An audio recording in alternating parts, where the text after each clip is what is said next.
शिवपुरी नगरपालिका अध्यक्ष के खिलाफ फिर विरोध का बिगुल। नगरपालिका परिसर में धरना दे रहे विरोधी पार्षद इस बार घटकर आधा हुआ विरोधी कुनबा। कुछ के मैनेज होने की भी खबर। लामबंद पार्षदों ने अध्यक्ष, सीएमओ, ईई समेत अन्य को सह आरोपी बनाने के लिए भी कोर्ट में दायर की याचिका। शिवपुरी नगरपालिका में पार्षदों के एक धड़े का अध्यक्ष के खिलाफ विरोध का अभियान कुछ दिनों की खामोशी के बाद फिर फ्लोर पर है। करीब 20 विरोधी पार्षदों के साथ शुरू हुए इस विरोध अभियान का ताजा चरण फिर शुरू हो गया है। पिछले 4 महीने से पार्षद अध्यक्ष को हटाने को लेकर केंद्रीय मंत्री ज्योतिरादित्य सिंधिया, प्रभारी मंत्री प्रद्युमन सिंह तोमर समेत कलेक्टर और एसपी सभी को आवेदन दे चुके हैं। इतना ही नहीं, कुछ प्रमाणित भ्रष्टाचार के मामले भी जिम्मेदारों को कार्रवाई के लिए बताए गए, पर अब तक शीर्ष नेतृत्व से विरोधी कुनबे को निराशा ही मिली। यही कारण है कि अब शिवपुरी के पार्षदों ने ग्वालियर हाईकोर्ट में 3 महीने पहले दर्ज हुए भ्रष्टाचार के मामले में नगरपालिका अध्यक्ष, सीएमओ, ईई समेत लेखा शाखा और ऑडिट करने वाले कर्मचारियों पर एफआईआर दर्ज करने की जनहित याचिका दायर की है। अध्यक्ष के खिलाफ कार्रवाई को लेकर विरोधी पार्षदों ने नगरपालिका कार्यालय परिसर में टेंट लगाकर धरना शुरू किया। पहले दिन तो पार्षदों ने सुंदरकांड आयोजित कराया, दूसरे दिन पार्षदों का धरना जारी रहा।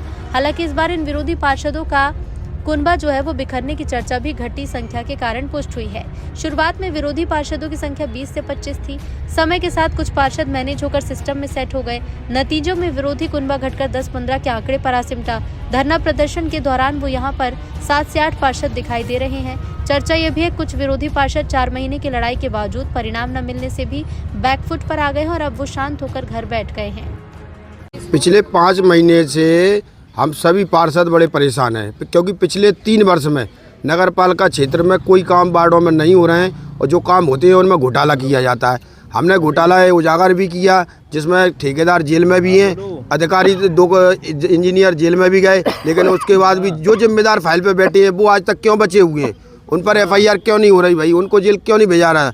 हमने अभी एक नई जांच भी करवाई है 25 नंबर और वार्ड नंबर 17 में, उसमें भी 300 मीटर के लगभग घोटाला निकल रहा है, लेकिन कार्रवाई अभी नहीं हो रही। जांच के नाम पे टांगे हैं 15 दिन से। भाई क्यों टांगे? क्या घोटाले के लिए कोई रजिस्ट्रेशन दिया है, कोई एग्रीमेंट किया घोटाले के लिए? अगर वो एग्रीमेंट वो है तो हमारे पार्षदों के इस्तीफा स्वीकार करें और उनको जो घोटाले करना है वो छुट्टा करें, शहर को खूब लूटें। कौन है ये घोटाले में? नहीं, घोटालेबाज ये जो जिम्मेदार है नगरपालिका के अध्यक्ष, सीएमओ, इंजीनियर, ई, ये सब शामिल हैं उसमें।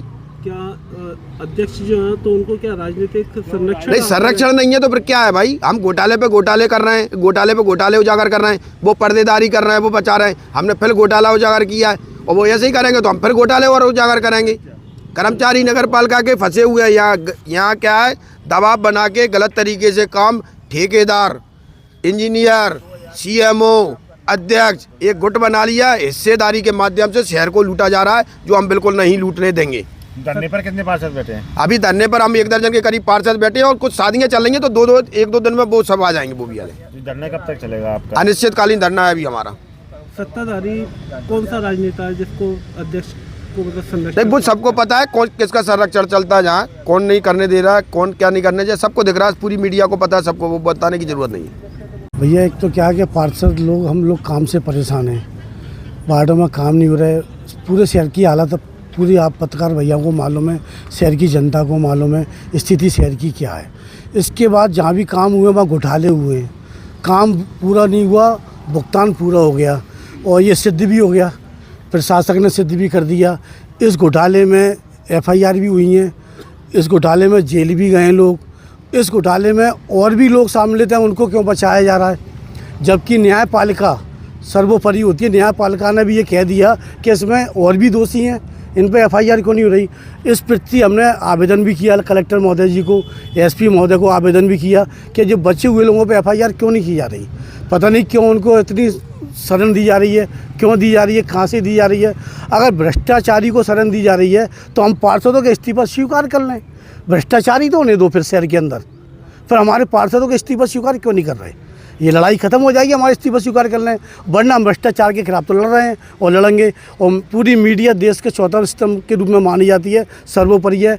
मीडिया हमारे लिए भगवान भी है, वो सारे देश मध्य प्रदेश को बता भी रही है कि भ्रष्टाचार सिद्ध हो गया। शहर की जनता ने भी देख लिया, शहर की जनता भी इस बात को कह रही है कि भ्रष्टाचार हो रहे हुए हैं, पर आज तक कार्रवाई क्यों नहीं हो रही? प्रशासक कार्रवाई क्यों नहीं कर रहा? अगर कार्रवाई नहीं होती तो क्या करेंगे? कार्रवाई नहीं होती तो हमारे इस्तीफा स्वीकार कर लें, बात खत्म हो जाएगी, और नहीं होगी तो हम तो धरने पर बैठे हैं, आगे और आंदोलन करेंगे भैया।